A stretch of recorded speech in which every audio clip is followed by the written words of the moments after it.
Halo teman-teman Info Fotografi, apa kabarnya? Semoga dalam keadaan sehat selalu. Saya Cecin, selamat datang di live show Info Fotografi setiap hari Sabtu pukul 8 waktu Indonesia Barat. Nah, mungkin saat teman-teman menonton live show ini, saya sedang berada di Jogja, lagi santai-santai di hotel. Karena saya dan Mas Erwin dan teman-teman Info Fotografi mengadakan trip di daerah Borobudur. Tapi saya juga tidak ingin teman-teman di daerah lain itu kecewa karena setiap minggunya, setiap Sabtu kan selalu ada live show. Jadi saya merekam terlebih dahulu dan kemudian merilisnya sebagai premier. Nah, tentunya teman-teman tetap bisa untuk live chat di mana mungkin saya dan teman-teman yang lain bisa berinteraksi secara langsung sambil menonton video ini. Topik hari ini adalah bagaimana cara memilih lensa untuk travel. Kita tahu bahwa di tanah air kita kasus kasus Covid itu sudah sangat menurun sekali, pandemi ini mulai agak surut ya, meskipun kita tetap harus berhati-hati, tapi di sebagian tempat-tempat wisata sudah mulai dibuka. Di Jakarta sendiri tingkat PPKM-nya sudah berkurang dari yang tingkat ketiga menjadi yang kedua. Mudah-mudahan kondisi seterusnya atau kondisi di tempat daerah masing-masing itu sudah jauh berkurang. Tentunya di live show ini kalau teman-teman ingin berkenalan silakan tuliskan di live chat ini teman-teman nonton dari mana dan tentunya suatu saat mungkin kalau saya mengunjungi tempat kalian kita bisa bertemu ya, langsung kopi darat. Oke, langsung aja kita bahas ya topik kali ini. Biasanya, kalau teman-teman ingin travel banyak juga yang tanya ke saya, bawa lensa apa ya. Biasanya teman-teman yang seperti itu adalah teman-teman yang punya cukup banyak lensa, biasanya satu lemari kadang-kadang ya. Punya kamera mungkin satu atau 2, tapi lensanya bisa 4 atau 5. Dari lensa yang wide, tele, zoom, fix, dan juga lensa-lensa yang spesial seperti lensa makro, lensa fisheye dan sebagainya. Dan tentunya untuk travel itu sebenarnya kita tidak perlu membawa semuanya, karena kalau kita bawa semuanya itu akan sangat memberatkan sekali, tas kita akan sangat besar, mungkin beberapa tas, dan juga di lokasi bisa jadi kita jadi bingung sendiri nih, misalnya mau pakai yang mana, apa lensa yang harus kita pasangkan ke kamera kita. Karena dalam satu kesatuan waktu, kita hanya bisa menggunakan satu kamera dan satu lensa saja. Kita hanya memiliki 2 mata dan, sepasang tangan ya. Jadi itu yang menjadi kesulitan teman-teman saya perhatikan. Nah, mudah-mudahan live show ini bisa membantu dan pastikan teman-teman siapkan teh atau kopi, bisa santai-santai, bisa cari tempat yang nyaman untuk menonton sampai habis ya, sambil live chatting juga. Oke. Nah, biasanya kalau misalnya kita memilih lensa, itu kita memilih antara fleksibilitas atau kita lebih ke efisiensi. Kalau kita membawa banyak lensa atau lensanya bisa wide, bisa standar, bisa tele, itu fleksibel, maka kita di dalam travel itu kita bisa foto lebih banyak, subjek ya, bermacam-macam subjek. Tapi, jadi tidak efisien, artinya barang yang kita bawa itu bisa banyak banget, seperti itu. Nah, kalau saya sarankan memang kita juga harus mempertimbangkan jumlah, kita harus batasin jumlah dan juga bukan hanya jumlah tapi berat. Contohnya misalnya kalau kita, bawa gear yang 1 kilogram atau lebih ringan itu tergolong sangat ringan. Dan kalau misalnya sudah totalnya 5 kilogram itu cukup berat, tapi kalau lebih dari 5 kilogram itu udah sangat berat. Juga teman-teman harus perhatikan tas yang teman-teman bawa. Banyak tas fotografi itu karena ada padding-nya cukup tebal untuk melindungi itu bagus, tapi, belum apa-apa tasnya mungkin sudah 1,5 kilo atau 2 kilo atau bahkan lebih kalau, tipenya itu, seperti koper dan selain koper juga ada rodanya segala, itu belum apa-apa, belum diisi mungkin sudah 3, 4 kilo.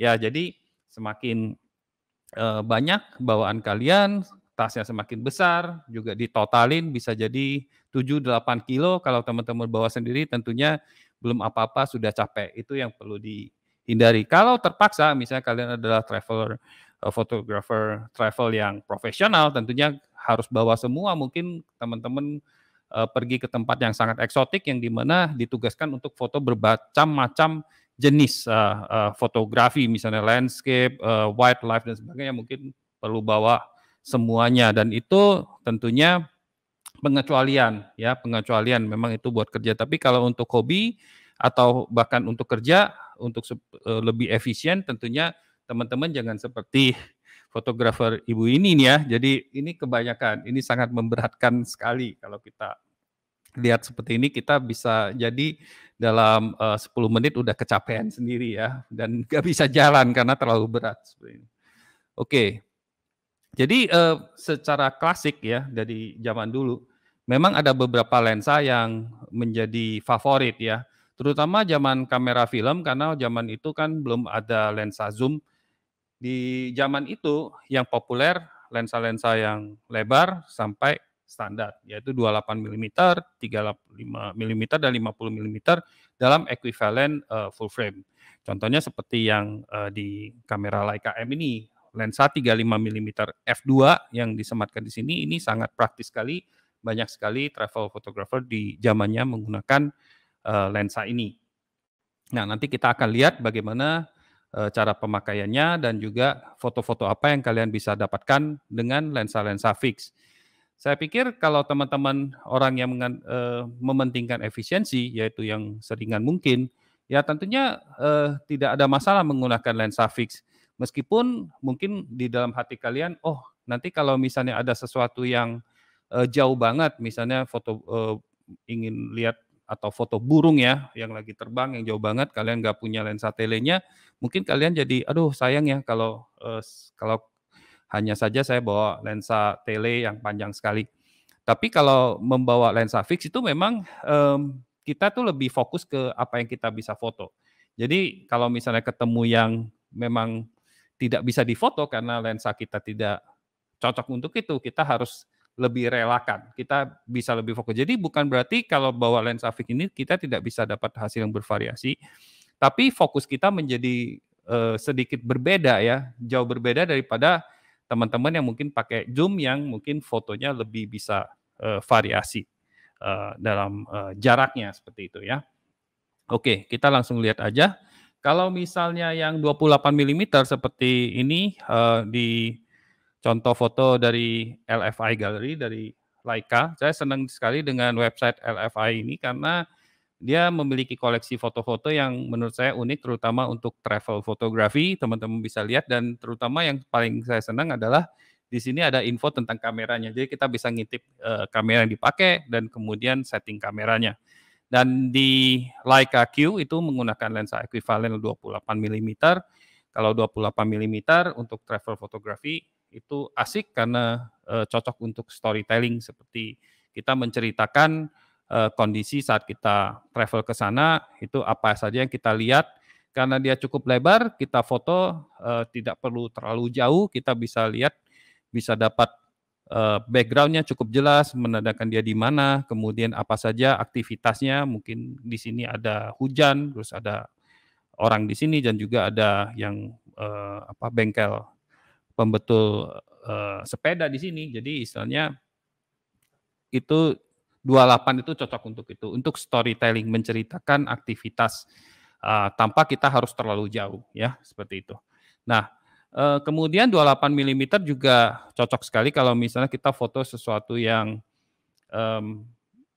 arsitektur ataupun lighting yang sangat bagus, yang dimana kita bisa dapat lebarnya dan kemudian kita bisa ambil jarak cukup jauh dari subjek orangnya dan membuat hal-hal yang seperti ini ya, lebih ke geometris. Itu cocok banget juga ya.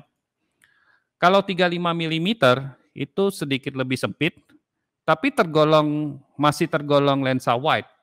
Jadi dia itu lensa wide yang tidak ada cembungnya sama sekali. Meskipun 28 juga sebenarnya nggak ada distorsi ya. Kalau 24 itu udah mulai ada distorsi biasanya untuk landscape. Tapi 35 itu lebih seperti apa yang kita lihat ya. Jadi kita masih bisa dapat lebarnya seperti pemandangan di belakang, tapi dia juga tidak terlalu lebar banget. Jadi istilahnya mungkin lensa tanggung ya. Kalau teman-teman dari 3 lensa itu pilih salah satu, hanya boleh bawa satu aja, mungkin ya 35 milimeter yang menjadi pilihan dan itu sering sekali terjadi di fotografer dokumentari ya, di mereka menggunakan satu lensa saja ya. Ini juga cocok untuk storytelling juga karena dia cukup lebar untuk memasukkan beberapa foto, beberapa subjek foto di dalamnya. Seperti ini ada 3 pekerja yang ketiga-tiganya bisa kelihatan dan juga kelihatan latar belakangnya. Dan karena 35 milimeter dia cukup panjang, lebih panjang dari 28, maka untuk membuat latar belakang blur, untuk bisa memainkan depth of field itu juga bisa dengan bukaan yang besar ya, seperti lensa yang digunakan ini kan bukaannya sampai 1,4, kita sudah bisa mendapatkan blur untuk subjek yang bukan subjek utamanya, itu akan sedikit lebih blur. Jadi membuat efek yang lebih sinematik seperti itu. Oke.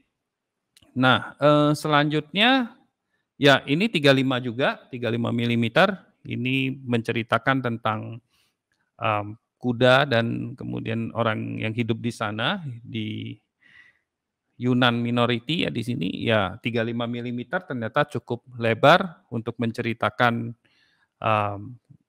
kondisi kehidupan di sana dan juga ada sedikit background. Tapi kalau kita perhatiin dibandingkan 28, 35 milimeter ada pemisahan antara subjek dengan latar belakangnya akan kelihatan sedikit lebih blur, terutama kalau kita menggunakan lensa dengan bukaan besar. Kalau yang ini menggunakan bukaan f4 itu juga udah blur seperti itu. Oke. Nah, kalau misalnya 50 milimeter itu lebih sempit lagi, biasanya kita gunakan untuk foto potret, kita lebih fokus kalau misal 50 milimeter, kita lihat subjek yang menarik, biasanya subjek tunggal atau 2 subjek. Tapi kalau misalnya kita punya subjek lebih dari 1 dan ingin menceritakan pemandangan yang lebih luas, mungkin 28 atau 35 lebih cocok. 50 milimeter juga lihai ya dalam membuat latar belakang blur. Jadi kalau kita pakai f1,4 itu juga sudah gampang untuk memisahkan antara subjek dengan latar belakangnya seperti foto yang ini. Dan karena bukaan besar, kalau lensa fix itu kan rata-rata begitu, keuntungannya adalah di kondisi yang sangat gelap, kita tidak perlu menggunakan ISO yang terlalu tinggi, jadi kualitas gambar bisa lebih baik di kondisi-kondisi yang sulit seperti ini ya. Oke.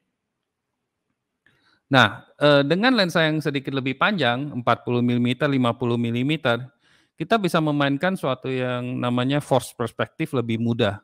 Seperti contohnya, sebenarnya ini bukan foto travel, tapi saya mau menunjukkan aja di mana tangannya itu seperti menggenggam pohon yang jauh di belakangnya. Kalau kita menggunakan lensa lebar itu akan sulit karena lensa lebar itu tidak ada unsur tidak memiliki sifat compression, sedangkan kalau lebih panjang, lebih tele, memberikan efek yang lebih bisa menyatukan antara yang latar belakang dengan yang depan dengan lebih mudah. Tapi kalau kita terlalu panjang, misalnya kita pakai 75 atau 85 dan 100, maka akan kesulitan juga untuk mendapatkan konteks atau pemandangan yang ada ya. Jadi lensa 40-50 ini cocok juga untuk bermain force perspektif begitu. Makanya untuk street photographer, untuk travel photographer, ya 28, 35, 50 yang ini. Jadi tinggal pilih aja kalian lebih suka yang seperti apa ya. Ya, oke. Nah, terus selanjutnya kita ngomongin tentang lensa sapu jagat. Lensa sapu jagat itu sesuatu yang sangat populer. Kenapa disebut demikian? Karena dia dalam satu lensa saja dia memiliki banyak jarak fokalnya. Jadi kita bisa zoom dari yang lebar sekali sampai yang tele. Contohnya lensa yang populer seperti 18-200 zaman DSLR, zaman mirrorless juga ada ya lensa-lensa seperti ini 18-200, kemudian 16-300, 18-300, dan 18-400 misalnya untuk APS-C yang ini. Kalau yang untuk full frame biasanya dimulai dari 24 atau 28, 24-200, 28-200 ini sebenarnya sudutnya mirip aja, mirip karena APS-C kan ada crop 1,5 ya. Kemudian kalau yang di Micro Four Thirds seperti Olympus atau Lumix, dia mulai dari kurang lebih 12 atau 14. Lensa semacam ini sangat populer di kalangan traveler karena banyak yang merasa sebel kalau harus ganti lensa. dari yang wide sampai tele. Jadi lensa sapu jagat ini cocok untuk teman-teman yang seperti itu. Cuma mau bawa satu lensa dan untuk berbagai keadaan, mau yang lebar bisa untuk landscape atau kalau misalnya tiba-tiba lihat yang sesuatu yang di jauh, tapi yang jauh itu menarik atau untuk detail-detail, arsitektur dan sebagainya, itu, tentunya biasanya memilih lensa sapu jagat. Cuma lensa sapu jagat punya kelemahan juga, contohnya, misalnya dia punya bukaan yang sangat terbatas. F3,5 sampai 6,3 itu relatif kecil. Kalau lensa fix bisa sampai 1,4 bahkan lebih besar lagi misalnya f0,95. Semakin di zoom semakin kecil, makanya kita selalu, bilang bahwa lensa sapu jagat atau lensa yang super zoom seperti itu biasanya, digunakan hanya untuk, siang hari ya, pas matahari bersinar cukup terik. Tapi kalau kita lihat contoh fotonya, lumayan asik ya, di mana di sini di Green Lake di seberang Food, City. Di sini ada danau dan kita bisa lihat ada danaunya kelihatan cukup luas dan kemudian ada rumah yang cukup besar juga kelihatan luas dengan awannya. Tapi kita juga bisa memilih untuk zoom ke 200 milimeter, di mana kita bisa dapat detail arsitekturnya lebih dekat. Jadi saya berdiri di tempat yang sama, tapi kita dapat dua foto yang berkesan sangat berbeda seperti itu. Ya, jadi itu keuntungan dari lensa sapu jagat ya.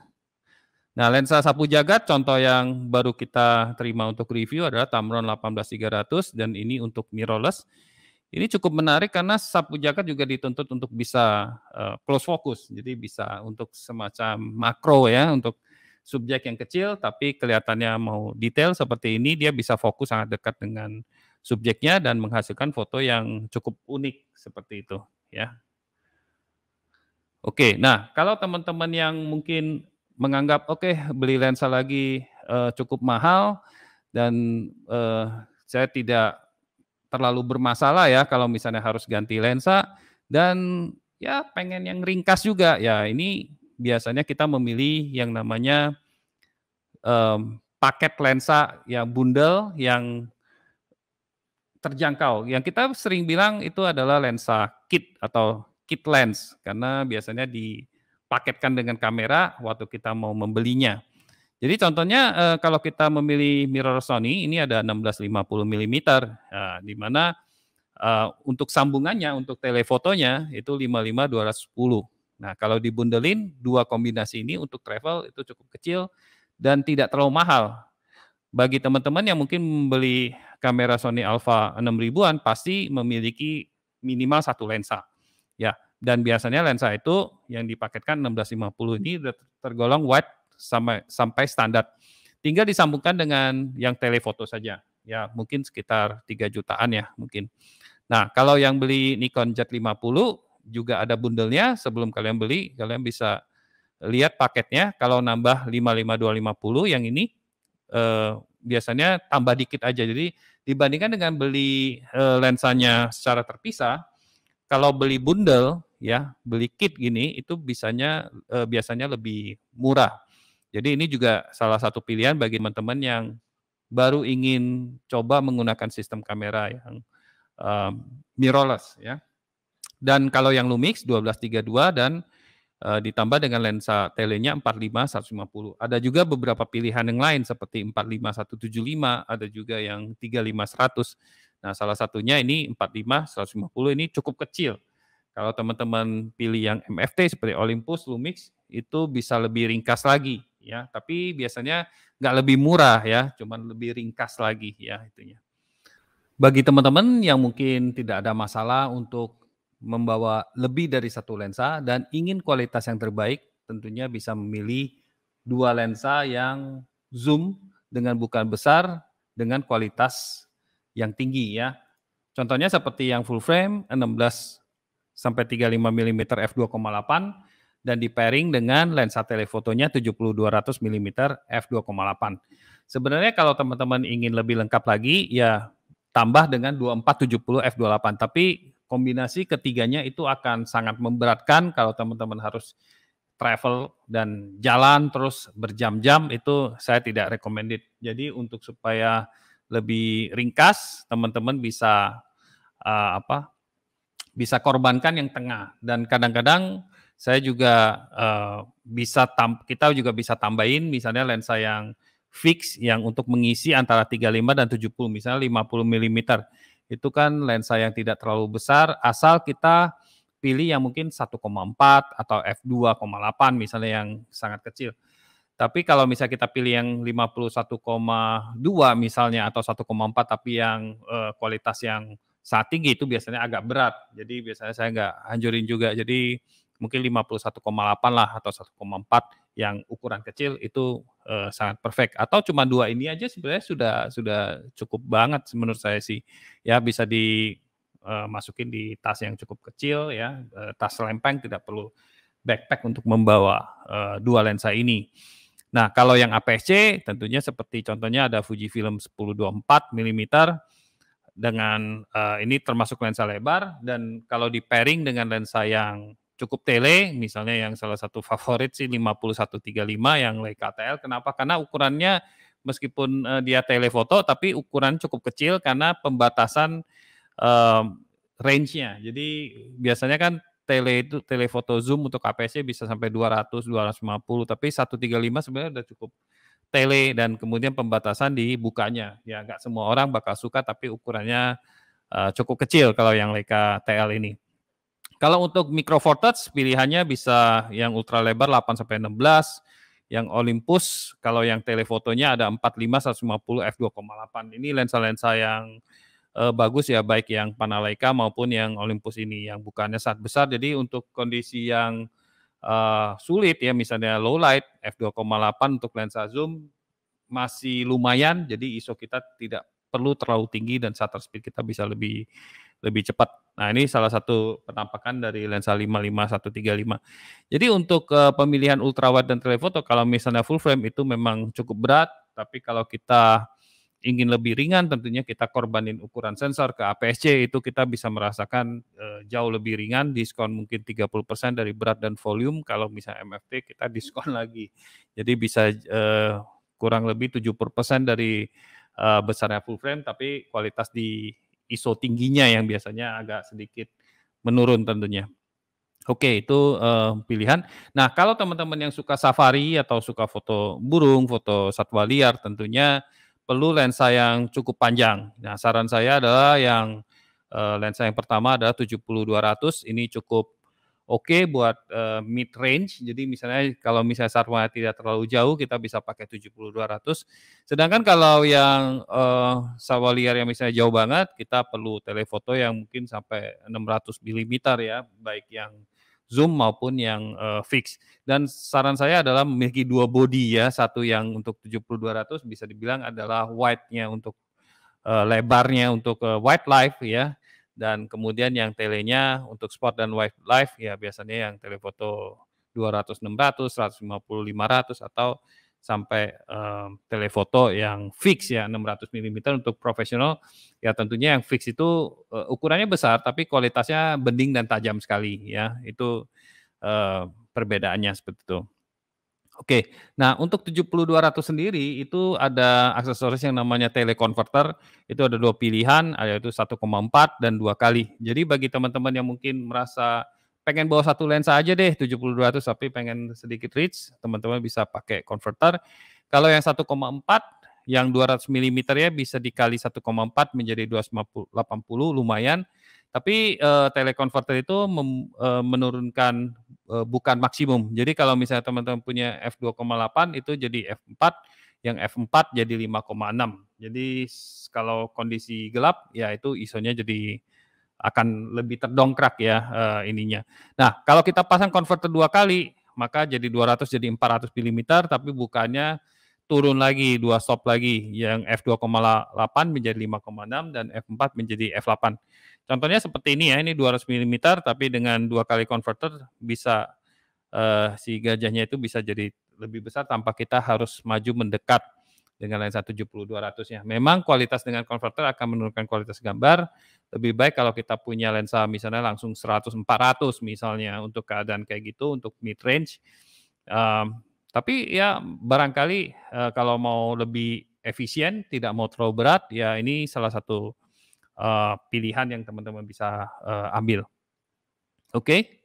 Nah, ini contohnya kalau misalnya 70 milimeternya yang luas, dan kalau misal pakai konverter, ya tentunya bisa lebih fokus ke satu atau 2 gajah saja ya. Oke, itu juga lensa yang sangat penting ya 70-200.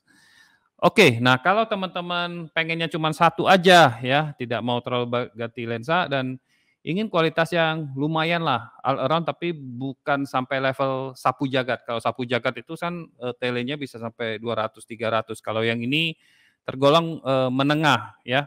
Jadi dari lebar sampai standar seperti Fujifilm 1655 dan dari Sony juga ada 1650, dari Sigma ada 1850, ini baru di-announce juga F28 untuk L-mount dan Sony E-mount yang mirrorless. Ini cukup praktis karena bukaannya konstan di f2,8. Jadi tempat gelap pun, kalian masih dapat kualitas yang bagus.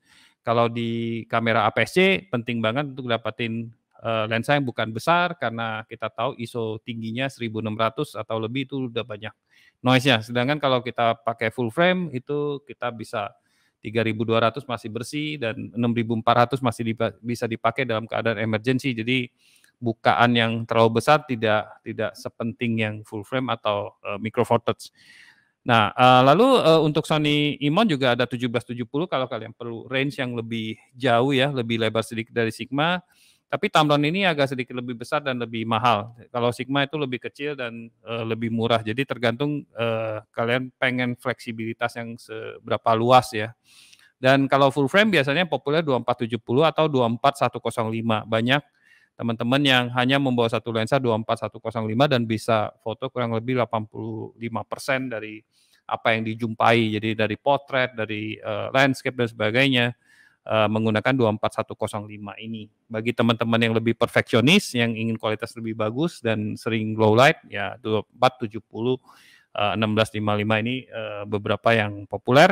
Dan saya sendiri di foto ini, tentunya dari sekitar 6 tahun yang lalu, saya mulai menggunakan Leica SL2490 f2,84. Ini juga lensa yang sangat fleksibel meskipun ya kalau teman-teman lihat ini ukurannya cukup besar, tapi bisa meng-cover banyak hal ya, 80-90% dari kondisi yang terang banget sampai kondisi yang, cukup gelap.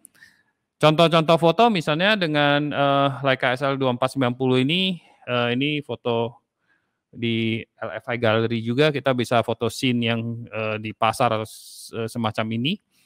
Juga bisa kita foto di kondisi misalnya perayaan, acara keagamaan, Holi di India misalnya.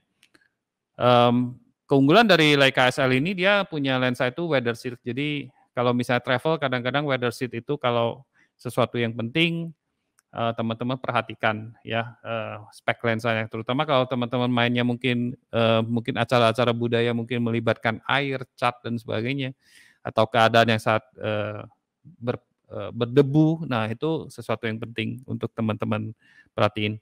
Nah, lensa-lensa semacam, Leica SL2490 itu kita bilang shot sapu jagat, dia juga bisa, fokus dekat dengan bagus ya. Jadi kalau lensa 2470 biasanya kalau udah close focus, subjek yang kecil kita deketin, di jarak fokus minimumnya dia kurang tajam. Tapi kalau lensa yang, lebih lebih premium biasanya dia juga dioptimalisasi untuk close focus desainnya juga masih bagus. Jadi bisa dibilang semacam mini sapu jagat atau juga bisa bilang mini makro. Ya, dan bisa membuat latar belakang blur dengan lebih efektif seperti itu. Dengan bukaannya juga karena dia bukaannya, f28. Di foto ini sebenarnya bukaannya 3,6 tapi masih dapat blur yang lumayan, ya.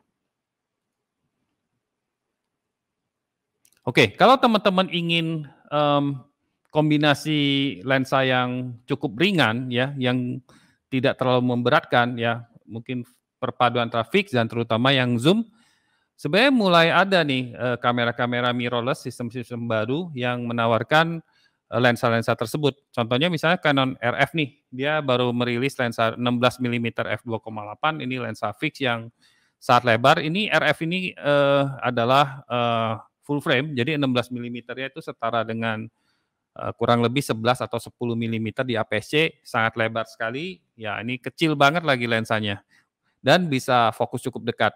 Nah, kalau dipadukan dengan lensa yang tadi yang mini sapu jagat, yang versatile 24105 mm. Nah, ini udah mengcover cukup banyak dari ultrawide sampai yang cukup tele. Nah, di sini yang dikorbankan adalah bukaan maksimumnya. Lensanya kecil, nggak mahal juga ya, kalau kita mau pilih yang filosofi seperti ini bisa kita mengorbankan sedikit kualitas gambar. Dan kalau kita motret di siang-siang, biasanya kalau kita travelnya sama family kan, kalau malam kita udah di hotel, jadi istilahnya lensa-lensa seperti ini yang bikin kita waktu travel itu jadi lebih santai dan karena tidak terlalu berat, tapi kita juga tidak miss apa-apa ya. Kalau yang Nikon Z itu ada 14-30 mm untuk lensa wide angle-nya untuk pemandangan atau arsitektur. Ini lensanya cukup kecil ya, makanya saya rekomen. Dan kemudian dipadukan dengan lensa sapu jagatnya 24 sampai 200 mengcover banyak hal. Nah, yang Sony 12-24 f4 dan 24-105 mm, dan kalau yang Sony yang APS-C 10-18 dengan 70-350. Nah, 70-350 itu panjang banget karena APS-C dikali 1,5 lagi setara dengan kurang lebih 500-an di full frame. Maka ini juga bisa untuk foto subjek yang sangat jauh, misalnya satwa liar atau apa. Tapi karena bukaannya lagi ya, kembali lagi di 4,5 sampai 5,6, maka siang-siang untuk travel siang-siang oke banget, kalau agak malam agak menyulitkan.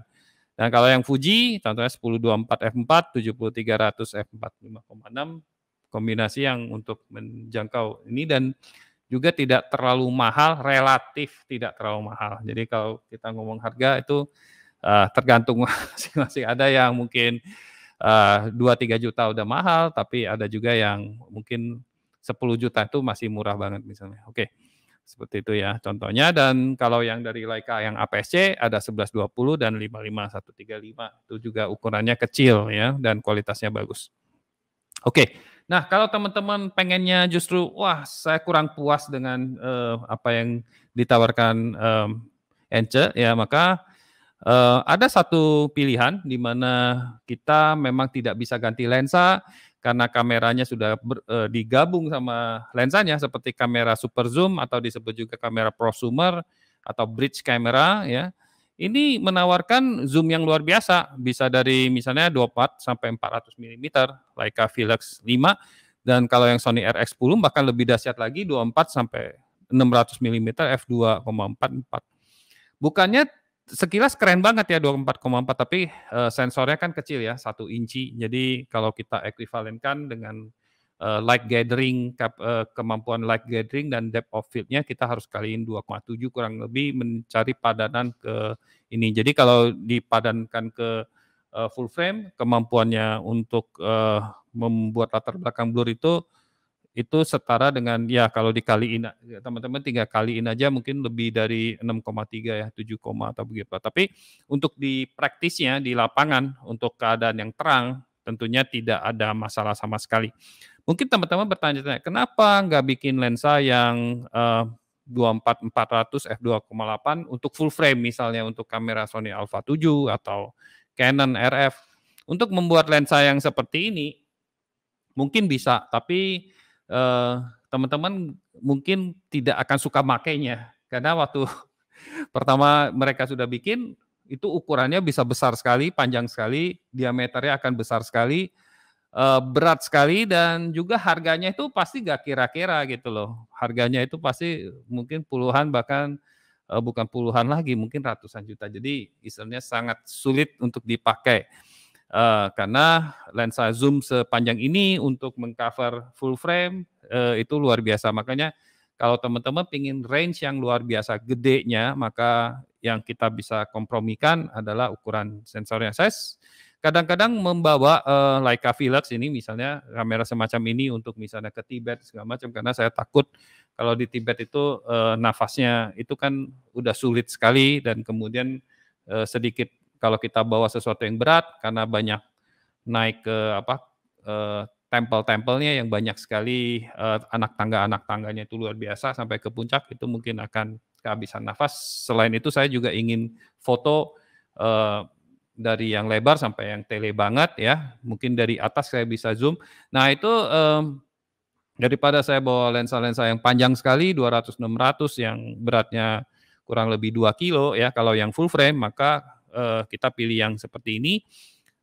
Kamera seperti ini beratnya di bawah 1 kilo sudah sama lensanya, jadi kita bisa ngorbanin performa di ISO tinggi, tapi kita bisa dapatkan, fleksibilitas. Jadi semuanya itu, menurut saya adalah, kembali lagi tergantung dari teman-teman sukanya seperti apa, maunya, apakah mementingkan fleksibilitas, terus kemudian berapa berat yang, kamera dan lensa yang kalian bisa tolerir, dan juga harganya. Nah, saya pikir saya sudah menyampaikan hampir semua pilihan-pilihan yang ada, tinggal teman-teman pilih saja. Teman-teman tentunya bisa kasih feedback dengan menuliskan di live chat ataupun di komentar kalau teman-teman nontonnya siaran ulang, oke? Ya. Live show info fotografi dan konten-konten video info fotografi baik berupa review ataupun berupa tutorial belajar fotografi itu berkat dukungan dari teman-teman semua. Untuk mendukung info fotografi, teman-teman bisa join, gabung menjadi member dengan klik join atau gabung dan kemudian memilih kopi hitam atau es kopi gula aren. Tentunya kita akan lebih semangat lagi membuat konten yang berkualitas kalau teman-teman memilih yang kopi hitam ataupun lebih semangat lagi kalau es kopi gula aren. Sifatnya adalah langganan setiap bulan traktir kita secangkir saja. Dan kemudian kita pastikan kita akan teruskan ya perjuangan kita untuk membuat konten yang menarik, live show yang menarik meskipun saat ini kita cukup sibuk untuk ngajar dan kemudian bikin trip. Dan kalau teman-teman yang mungkin ingin berkontribusi secara langsung, memberikan dukungan, dengan jumlah yang teman-teman ingin, tentukan sendiri bisa melalui Sociabus Tribe, teman-teman linknya itu bisa ada di deskripsi atau di sini sociabus.com info fotografi tribe. Teman-teman bisa masukin nominalnya berapa, menuliskan pesan, nanti di live yang berikutnya nanti saya akan, shout out ya, karena kebetulan ini ada pre-record jadi saya nggak bisa shout out. Jadi thank you banget untuk yang episode ini kalau teman-teman ada yang, contribute. Nanti kita akan, shout out nanti di yang live berikutnya. Teman-teman bisa tulis nama dan pilihan pembayarannya itu jauh lebih banyak, ada GoPay, OVO, dan sebagainya. Oke, thank you banget bagi teman-teman yang selalu, mengirimkan dukungan ya, baik yang untuk join member maupun yang Sociabus ini. Ya, mudah-mudahan kita bisa terus berkembang, meneruskan, info-info yang menarik, konten-konten yang menarik. Dan ada juga pilihan lain untuk mendukung info fotografi yaitu di Karya Karsa di mana, saya dan Mas Erwin dan teman-teman di sini juga, membuat semacam e-book yang mungkin berguna sekali bagi teman-teman. Misalnya ada e-book tentang street photography dan juga e-book yang tentang, pengaturan kamera. Kita ada membuat beberapa, jenis kamera, tips-tips tutorial untuk, setting-setting kamera yang teman-teman bisa dapatkan di Karya Karsa maupun di Sociabus juga ada di info fotografi. Dan juga ada fotoset juga kalau teman-teman ingin kualitas, tinggi dari foto-foto hasil review, mungkin teman-teman pengen beli kamera tertentu atau lensa tertentu, kalian ingin lihat hasilnya seperti apa. Nah, kalau di video kan mungkin kualitasnya kan terbatas ya. Jadi, kalau ingin gambar aslinya, teman-teman juga bisa dukung info fotografi dengan membeli fotoset. Sementara ini baru hanya satu, tapi di masa depan mungkin kita akan lebih, banyak upload dan juga, lebih bervariasi subjeknya, nggak cuma model tapi juga mungkin ada landscape dan sebagainya. Oke, mungkin gitu aja, live show hari ini. Thank you banget sudah menyimak, thank you banget udah berkomentar di live chat meskipun saya tidak live, tapi mudah-mudahan, live show kali ini bisa membantu teman-teman lah untuk memilih lensa-lensa yang tepat untuk travel dan tentunya harapan saya adalah teman-teman bisa juga sharing kira-kira biasanya kalau misalnya teman-teman traveling, lensa apa yang kalian bawa. Kalian bisa tuliskan di live chat di komentar maupun langsung di komentar di bawah, oke? Sampai jumpa lagi di live show berikutnya. Bye-bye.